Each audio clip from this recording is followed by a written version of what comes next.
मुख्यमंत्री द्वारा कृपया करतल ध्वनि से स्वागत करने का कष्ट करें। माननीय मुख्यमंत्री जी के कर कमलों द्वारा माल्यार्पण किया गया। माननीय उप मुख्यमंत्री श्री ब्रजेश पाठक, माननीय सिंचाई मंत्री श्री स्वतंत्र देव सिंह, माननीय सुषमा खरकवाल जी, महापौर लखनऊ के द्वारा माल्यार्पण और पुष्पांजलि अर्पित की जा रही है।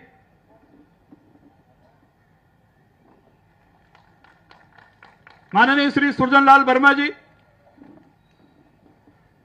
माननीय पूर्व मंत्री श्री महेंद्र सिंह जी,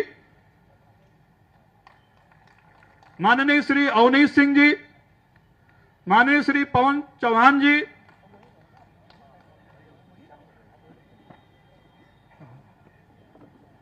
माननीय श्री आशीष सिंह आसू जी, अब तत्पश्चात माननीय पटेल राम कुमार वर्मा जी की प्रतिमा पर भी पुष्पांजलि अर्पित की जा रही है। माननीय सुषमा खरकवाल की द्वारा, माननीय मुख्यमंत्री जी द्वारा, माननीय उप मुख्यमंत्री जी द्वारा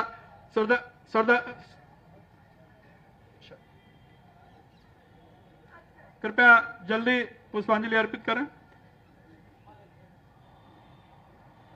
अब मैं माननीय विधायक और लिम्का बुक ऑफ रिकॉर्ड में नाम दर्ज करने वाले काश्तकार श्री शैलेंद्र उत्तम जी से और श्री सुरजन लाल वर्मा जी से अनुरोध है कि मंचस्थ अतिथियों का स्वागत करते हुए हस्त निर्मित काष्ठ कला से निर्मित पटेल जी की प्रतिमा माननीय मुख्य अतिथि जी को भेंट करने का कष्ट करें। और आलू विकास संघ के अध्यक्ष सभापति श्री विमल जी और श्री माया कांत जी से अनुरोध है कि पटेल प्रतिमा उप मुख्यमंत्री श्री ब्रजेश पाठक जी को भेंट करने का कष्ट करें। शैलेंद्र उत्तम काष्ठ कलाकार जिसका लिम्का बुक ऑफ में रिकॉर्ड है और इसने हाथ से यह प्रतिमा बनाई है 3 दिन के अंदर।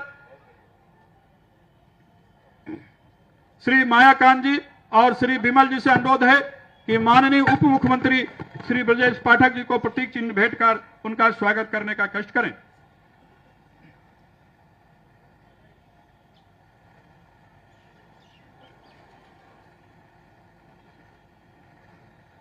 कृपया सामने से हट जाए, थोड़ा सुरक्षाकर्मी थोड़ा मुझे देखने दें।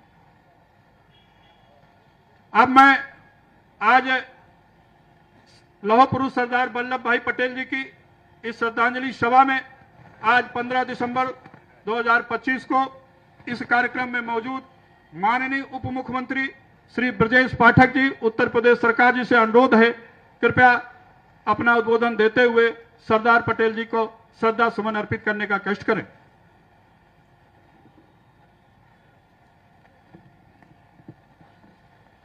सरदार वल्लभ भाई पटेल जी के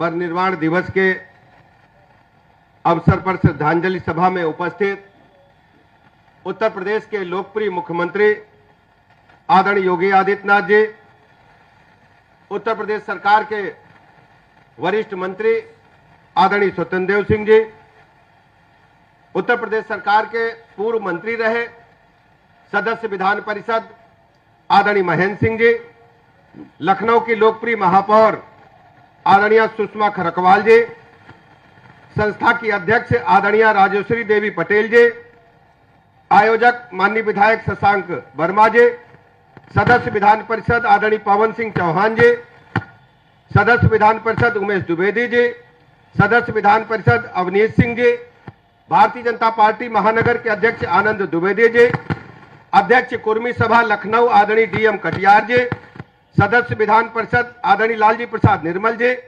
माननीय विधायक आदरणीय ओपी श्रीवास्तव जी, माननीय विधायक आदरणीय आशीष सिंह आसू जी, आदरणीय रजनीश गुप्ता जी, पूर्व सांसद आदरणीय बनवारी लाल कंछल जी, मंच पर तथा सामने बैठे खड़े सभी हमारे भाइयों तथा बहनों पत्रकार मित्रों, सरदार वल्लभ भाई पटेल जी की पुण्यतिथि के अवसर पर उत्तर प्रदेश वासियों की तरफ से हृदय की गहराइयों से श्रद्धा सुमन अर्पित करता हूं। सरदार वल्लभ भाई पटेल जी ने पूरा जीवन भारत माता को समर्पित करने का काम किया। गरीबी से बढ़कर के आगे बढ़कर के उन्होंने उच्च शिक्षा ग्रहण करके गरीबों को कानूनी लड़ाई लड़ने में अपना पूरा जीवन लगाया। इसी बीच देश में स्वतंत्रता संग्राम चल रहा था। स्वतंत्रता संग्राम में आगे बढ़कर के अगुवाई करते हुए 1942 से लेकर के विभिन्न आंदोलनों में कई बार वो जेल गए। एक तरफ उन्हें चिंता थी भारत माता अंग्रेजों की बेड़ियों से मुक्त हो, दूसरी तरफ उन्हें चिंता थी भारत माता के वर्तमान विराट स्वरूप को कैसे बरकरार रखा जाए। अंग्रेज चाहते थे कि देश में फूट डालो राज करो नीति के तहत देश को विभिन्न भागों में बांट करके भारत माता को कमजोर किया जाए, लेकिन सरदार वल्लभ भाई पटेल जी जो आजाद भारत के पहले गृह मंत्री बने, उन्होंने दृढ़ निश्चय किया कि देश की जो अखंडता है उसे हम बरकरार रखेंगे। देश के छोटे बड़े जितने भी जमींदार थे, तालुकेदार थे, राजा रजवाड़े थे, अंग्रेज चाहते थे उन्हें विभिन्न भागों में विभक्त करके भारत माता को कमजोर करने का काम किया जाए।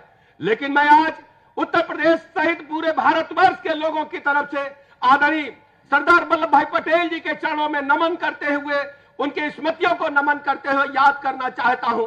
सरदार वल्लभ भाई पटेल जी ने गृह मंत्री के रूप में निर्णय लिया कि देश के जितने भी राजा रजवाड़े हैं सब लोगों को भारत माता के वर्तमान स्वरूप के साथ एकत्र होकर भारतवर्ष के गणराज्य में शामिल होकर के भारत माता के पताका को आकाश की बुलंदियों की ओर लहराने का काम करना चाहिए। आज आप देख रहे हैं वर्तमान स्वरूप जो है ये सरदार वल्लभ भाई पटेल जी की ही देन है। हम सब जानते हैं कि बड़े बड़े राजा रजवाड़े थे, जैसे कश्मीर के राजा थे, जूनागढ़ के राजा थे, हैदराबाद के निजाम थे, उन लोगों ने तय किया था। ऐसे सहित 2-3 राजा और थे, वो लोग चाहते थे कि हमारा अलग अस्तित्व बना रहे। लेकिन मैं पुनः श्रद्धा सुमन अर्पित करता हूं, स्मृतियों को नमन करता हूं कि सभी राजा रजवाड़ों को एक साथ 565 से अधिक रियासतों को भारत माता में शामिल करके एक अद्भुत निर्णय सरदार वल्लभ भाई पटेल जी ने लिया था। आज भारत अगर विराट स्वरूप में पूरी दुनिया के सामने सर्वोच्च शिखर की ओर माननीय मोदी जी के नेतृत्व में आगे बढ़ रहा है, ये सब सरदार वल्लभ भाई पटेल जी की रखी हुई नींव की ही इमारत है, जो आज दुनिया भारत माता की तरफ आश्चर्यजनक नजरों से आगे बढ़ते हुए देख रही है। मैं ऐसे अवसर पर बहुत अधिक समय न लेते हुए मैं आप सब की तरफ से, उत्तर प्रदेश वासियों की तरफ से हृदय की गहराइयों से स्मृतियों को नमन करता हूं, श्रद्धा सुमन अर्पित करता हूं। सरदार वल्लभ भाई पटेल अमर रहे, सरदार वल्लभ भाई पटेल अमर रहे, सरदार वल्लभ भाई पटेल अमर रहे। धन्यवाद माननीय उप मुख्यमंत्री जी। अब मैं इस प्रदेश के माननीय मुख्यमंत्री और इस कार्यक्रम के मुख्य अतिथि माननीय महाराज श्री योगी आदित्यनाथ जी महाराज जी से निवेदन करता हूं कि आज के इस श्रद्धांजलि समारोह में उद्बोधन देते हुए सरदार पटेल जी को श्रद्धा सुमन अर्पित करने की कृपा करें। महान स्वतंत्रता संग्राम सेनानी भारत माता के अमर सपूत लौह पुरुष सरदार वल्लभ भाई पटेल जी की आज महापरिनिर्वाण दिवस है। मैं सबसे पहले लौह पुरुष सरदार वल्लभ भाई पटेल जी की पुण्य स्मृति को नमन करते हुए उनकी इस पावन पुण्यतिथि पर उत्तर प्रदेश सरकार और उत्तर प्रदेश की जनता जनार्दन की ओर से उन्हें विनम्र श्रद्धांजलि अर्पित करता हूं। आज के इस कार्यक्रम में यहां पर उपस्थित उत्तर प्रदेश सरकार में उप मुख्यमंत्री श्री ब्रजेश पाठक जी, प्रदेश के जल शक्ति मंत्री श्री स्वतंत्र देव सिंह जी, उत्तर प्रदेश सरकार के पूर्व मंत्री और विधान परिषद सदस्य डॉक्टर महेंद्र सिंह जी, विधान परिषद के सदस्य श्री उमेश द्विवेदी जी, पवन सिंह चौहान जी, अवनीश कुमार सिंह जी, लालजी प्रसाद निर्मल जी, माननीय विधायक ओपी श्रीवास्तव जी, सरदार पटेल स्मृति समारोह समिति के महासचिव श्री शशांक वर्मा जी, अध्यक्ष श्रीमती राजेश्वरी देवी पटेल जी, महापौर श्रीमती सुषमा खड़कवाल जी, भारतीय जनता पार्टी महानगर के अध्यक्ष आनंद द्विवेदी जी, श्री डीएम कटियार जी, दिनेश सचान जी, आज के इस कार्यक्रम में उपस्थित सरदार पटेल स्मारक समिति से जुड़े हुए सभी पदाधिकारी और उपस्थित बहनों और भाइयों, आज पूरा देश अखंड भारत के शिल्पी लौह पुरुष सरदार वल्लभ भाई पटेल को स्मरण कर रहा है, देश के प्रति उनकी सेवाओं के प्रति कृतज्ञता ज्ञापित कर रहा है। हर भारतवासी जानता है कि 31 अक्टूबर 1875 को गुजरात के करमसद में लौह पुरुष सरदार वल्लभ भाई पटेल जी का जन्म हुआ था। उन्होंने एक सामान्य किसान परिवार में जन्म लिया, लेकिन अपने परिश्रम से उच्च शिक्षा अर्जित की। लेकिन उच्च शिक्षा के अर्जन के पीछे का उद्देश्य आजीविका प्राप्त करने के लिए विदेशी हुकूमत की नौकरी करना नहीं, बल्कि उच्च शिक्षा के पीछे का हेतु देश और दुनिया को समझ करके अपनी प्रतिभा और अपनी ऊर्जा का लाभ भारत माता के चरणों में कैसे समर्पित किया जाए, इसके लिए किया था। आजादी के आंदोलन में कूदे, आंदोलन को नेतृत्व दिया, कई बार जेल की यातनाएं सही, लेकिन आजादी के उस आंदोलन से विचलित नहीं हुए। यह देश जब आजाद हो रहा था, उस समय पुरजोर तरीके से भारत के विभाजन का विरोध भी किया। स्वतंत्र भारत में भारत की व्यवस्था कैसे होनी चाहिए और कैसा भारत हमें चाहिए,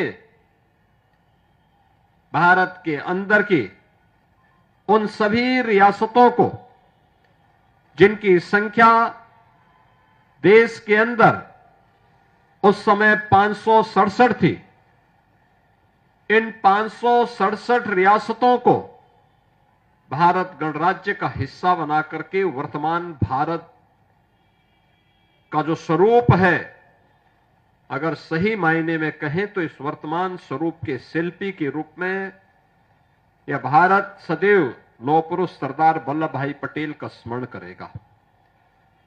इस स्वरूप उन्हीं की देन है। हर व्यक्ति जानता है, जूनागढ़ का नवाब, हैदराबाद का निजाम नहीं चाहते थे कि भारत गणराज्य में शामिल हो, क्योंकि जब ये देश आजाद हो रहा था, टू नेशन थ्योरी को अंग्रेजों ने जब देश के अंदर लागू किया, तो ब्रिटिश हुकूमत ने उस समय देशी रियासतों को इस बात की स्वतंत्रता दी कि वे भारत गणराज्य में शामिल होना चाहें या पाकिस्तान में या अपना स्वतंत्र अस्तित्व बनाए रखना चाहें, यह उनको स्वतंत्रता दी गई थी। भारत की सभी देशी रियासत भारत गणराज्य का हिस्सा बनने के लिए जितने भी हिंदू रियासतें थीं, उन्होंने भारत गणराज्य का हिस्सा बनने में सहमति व्यक्त की। जूनागढ़ का नवाब और हैदराबाद का निजाम मना कर दिया। जम्मू कश्मीर रियासत को कहां शामिल किया जाए, वह असमंजस की स्थिति में थे। तो पंडित जवाहरलाल नेहरू ने उसे अपने हाथों में लिया कि मैं इसके बारे में आगे पहल करूंगा। जूनागढ़ और हैदराबाद को भारत का हिस्सा बनाना है और एक रक्तहीन क्रांति के माध्यम से केवल सरदार साहब की सूझबूझ के परिणाम स्वरूप ये दोनों रियासतें भारत गणराज्य का हिस्सा बनी। जूनागढ़ के नवाब को और हैदराबाद के निजाम को देश छोड़ करके भागना पड़ा। जम्मू कश्मीर पंडित नेहरू के हाथों में था। उन्होंने जम्मू कश्मीर को इतना विवादित करने का काम किया कि वह भारत को लगातार आजादी के बाद डसता रहा। उग्रवाद,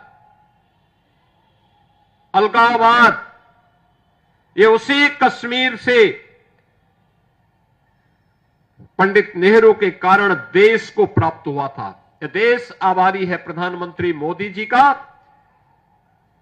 जिन्होंने लौह पुरुष सरदार वल्लभ भाई पटेल और डॉक्टर श्यामा प्रसाद मुखर्जी के सपने को साकार करते हुए आज कश्मीर में धारा 370 समाप्त करके कश्मीर को भारत गणराज्य का अभिन्न हिस्सा बनाने के लिए एक देश में एक प्रधान, एक विधान और एक निशान के संकल्प को आगे बढ़ाया है। बहनों और भाइयों, भारत के अंदर अनेक गृह मंत्री के रूप में भारत के अंदर अनेक ऐसे कार्यक्रमों का शुभारंभ लौह पुरुष सरदार वल्लभ भाई पटेल ने किया था। चाहे वह सोमनाथ के मंदिर के पुनरुद्धार का कार्य हो, भारत के अंदर तमाम प्रकार के उन विवादों के समाधान का एक तंत्र विकसित करने का कार्य, भारत की प्रशासनिक सेवा को वर्तमान स्वरूप देने का कार्य, ये सभी लौह पुरुष सरदार वल्लभ भाई पटेल के कारण हो पाया। यह देश का दुर्भाग्य रहा जब लौह पुरुष सरदार वल्लभ भाई पटेल का यशस्वी नेतृत्व और लंबे कालखंड तक देश को प्राप्त होता। 15 दिसंबर 1950 को उनका नश्वर शरीर जवाब दे गया। उनकी भौतिक देह, उनका भौतिक नेतृत्व हमसे अलग हो गया, इस देश से अलग हो गया। लेकिन उनकी स्मृतियां, देश के प्रति उनकी सेवाएं, देश के प्रति उनका योगदान हम सबके लिए एक चिर स्मरणीय अध्याय बन गया, एक नई प्रेरणा बन गई। आज इसीलिए हर भारतवासी जब भी लौह पुरुष सरदार वल्लभ भाई पटेल का नाम आता है, बड़ी श्रद्धा के साथ, बड़े सम्मान के साथ भारत माता के इस महान सपूत के प्रति अपनी कृतज्ञता ज्ञापित करने के लिए सदैव तत्पर रहता है। आज उनका पावन पुण्यतिथि है। मैं इस अवसर पर उत्तर प्रदेश सरकार, उत्तर प्रदेश की जनता की ओर से लौह पुरुष सरदार वल्लभ भाई पटेल जी की स्मृतियों को नमन करते हुए विनम्र श्रद्धांजलि अर्पित करता हूं। धन्यवाद। जय हिंद। धन्यवाद माननीय मुख्यमंत्री जी। आज संस्था और ये समाज आपका आभारी है। आपने इस प्रातःकालीन सभा में लौह पुरुष को श्रद्धा सुमन अर्पित कर हम सभी को गौरवान्वित किया है।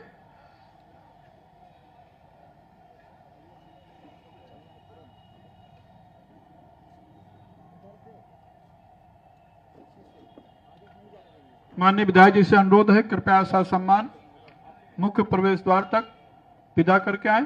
बाकी लोग बैठे रहें, सभा चलती रहेगी। अभी सभा चलेगी, अन्य लोगों द्वारा पुष्पांजलि अर्पित की जाएगी।